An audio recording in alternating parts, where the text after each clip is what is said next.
कुछ समय पहले पंजाब के एक छोटे से गांव में रमेश और सुरेश नाम के दो दोस्त रहते थे। दोनों अच्छे और गहरे मित्र थे। दोनों के घर वाले एक दूसरे को बहुत अच्छे से जानते पहचानते थे। बचपन से ही दोनों साथ में खेले कूदे और कई सपने भी देखे। गरीबी ने उन्हें बहुत कुछ सिखाया था, लेकिन उनकी दोस्ती कभी नहीं टूटी। दोनों ने मिलकर ठाना कि वे अपनी गरीबी से लड़ेंगे और अपने जीवन को बेहतर बनाएंगे। दोनों दोस्तों ने कई काम किए, लेकिन हमेशा किसी न किसी कारण से असफल हो जाते थे। उनके पास बहुत कम पैसे थे और गांव के लोगों ने भी उनकी गरीबी देखकर मदद नहीं की। एक दिन रमेश के दिमाग में एक नया विचार आया।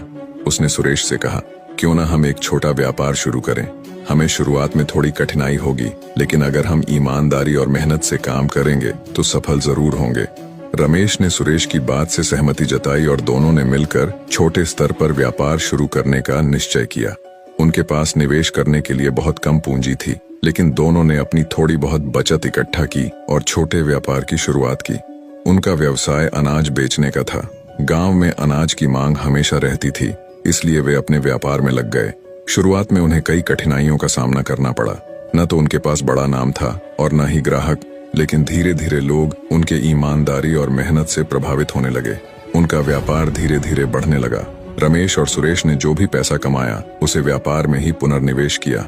कुछ सालों बाद उनके व्यापार और मित्रता ने गांव में ही नहीं बल्कि आसपास के गांवों में भी अच्छी खासी पहचान बना ली थी।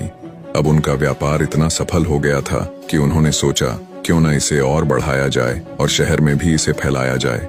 दोनों दोस्तों ने अपने व्यापार को गांव से शहर तक पहुंचाने का निर्णय लिया। शहर में व्यवसाय करना आसान नहीं था, लेकिन दोनों दोस्तों की मेहनत और लगन के कारण उन्हें वहां भी सफलता मिली। उनके व्यापार ने शहर में भी तेजी से विस्तार किया और जल्द ही वे दोनों धनी व्यापारी बन गए। शहर में उन्होंने कई लोगों के साथ व्यापारिक संबंध बनाए और उनके काम की सराहना दूर दूर तक होने लगी। कुछ ही सालों में उन्होंने 50 लाख रुपए का मुनाफा कर लिया था।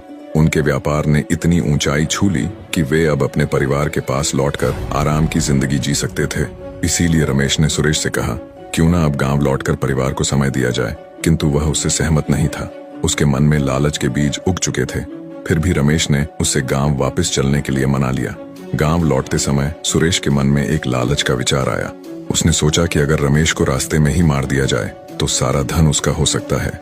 यह विचार उसके मन में गहरा बैठ गया और उसने इस पर अमल करने की योजना बनाई। उसने रमेश को एक नदी के किनारे की ओर इशारा करते हुए कहा कि क्यों ना अब थोड़ी देर आराम कर लिया जाए, चल चलकर काफी थक गए हैं।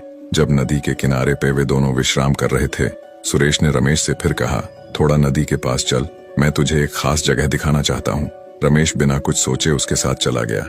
क्योंकि इतने सालों में उसका विश्वास अपने मित्र पर अडिग था, उसने मौका देखकर रमेश को नदी में धक्का दे दिया। रमेश को तैरना नहीं आता था और वह धीरे धीरे डूबने लगा। सुरेश वहां खड़ा देखता रहा। धन के लालच ने उसकी आंखों पर पट्टी बांध रखी थी। उसने गांव लौटकर रमेश के परिवार से कहा, रमेश नदी में स्नान करने गया था, पर नदी के तेज बहाव की वजह से वह डूब गया। मैंने उसे बचाने की बहुत कोशिश की, लेकिन पानी के बहाव में उसकी मौत हो गई। रमेश के परिवार को गहरा दुख हुआ। सुरेश ने परिवार को सांत्वना देने के लिए व्यापार में हुए मुनाफे में से केवल 5 लाख रुपए दिए, ताकि उसके परिवार वाले उस पर किसी प्रकार का कोई शक न करे। रमेश के माता पिता को अपने इकलौते बेटे की मौत से गहरा सदमा लगा और उन्होंने उसी के वियोग में कुछ समय बाद प्राण त्याग दिए। वहीं रमेश की मौत के बाद सुरेश व्यापार को उसी तरह चलाता रहा। वह पहले से भी अधिक धनी हो गया, लेकिन उसके जीवन में एक बहुत बड़ी कमी थी। उसे और उसकी पत्नी को कोई संतान नहीं थी। उन्होंने कई साधु संतों से उपाय पूछे, डॉक्टरों के पास गए, लेकिन उन्हें कोई संतान प्राप्त नहीं हुई। फिर कई साल ऐसे ही बीत गए।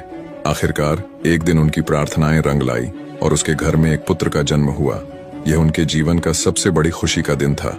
लेकिन इस खुशी के साथ ही उनके जीवन में एक नई समस्या आ गई।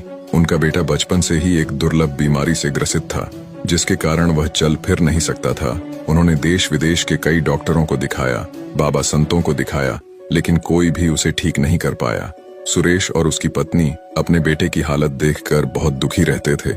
उन्होंने उसके इलाज के लिए कई वर्षों तक धन पानी की तरह बहाया, लेकिन कोई फायदा नहीं हुआ। अंत में डॉक्टरों ने भी हाथ खड़े कर दिए। सुरेश भी अब थक हार के बैठ चुका था।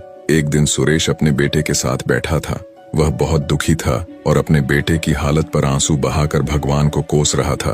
तभी उसका बेटा अचानक उसको देखकर हंसने लगा। सुरेश ने गुस्से में कहा, तू क्यों हंस रहा है? तुझे दिखता नहीं कि तेरा पिता तुझे लेकर कितना दुखी रहता है? उसका बेटा बोला, पिताजी, आप मुझे पहचान नहीं पाए।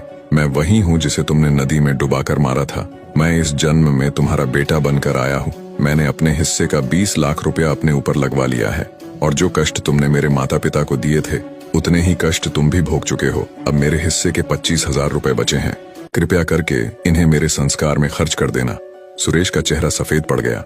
उसे समझ में नहीं आया कि वह क्या करे। उसके बेटे ने उसकी ओर देखा, मुस्कुराया और फिर उसकी गोद में सर रखकर दम तोड़ दिया। सुरेश के बेटे के मरने के बाद उसकी दुनिया जैसे उजड़ सी गई थी। उसकी रातों की नींद उड़ गई। जो कुछ भी धन उसने कमाया था वह उसे एक बोझ की तरह लगने लगा। उसने सारे व्यापार को छोड़ दिया और अपने बेटे के वियोग में पागल हो गया। यह कहानी हमें यह सिखाती है कि लालच और धोखाधड़ी से अर्जित धन कभी भी जीवन में वास्तविक सुख और शांति नहीं ला सकता। लोभ चाहे कितना भी बड़ा क्यों न हो, अंततः विनाश का कारण बनता है। दोस्ती और रिश्तों में विश्वास और ईमानदारी का होना बेहद जरूरी है। किसी पर अंधविश्वास करने या गलत मार्ग अपनाने से जीवन में केवल दुख और पछतावा ही हाथ आता है। इस कहानी को अपने बच्चों और प्रियजनों के साथ अवश्य साझा करें ताकि वे भी समझ सकें कि जीवन में रिश्तों और सही रास्ते का महत्व क्या है। अपने बच्चों को सीख दे कि माता पिता के अलावा कोई व्यक्ति विश्वास के योग्य नहीं होता है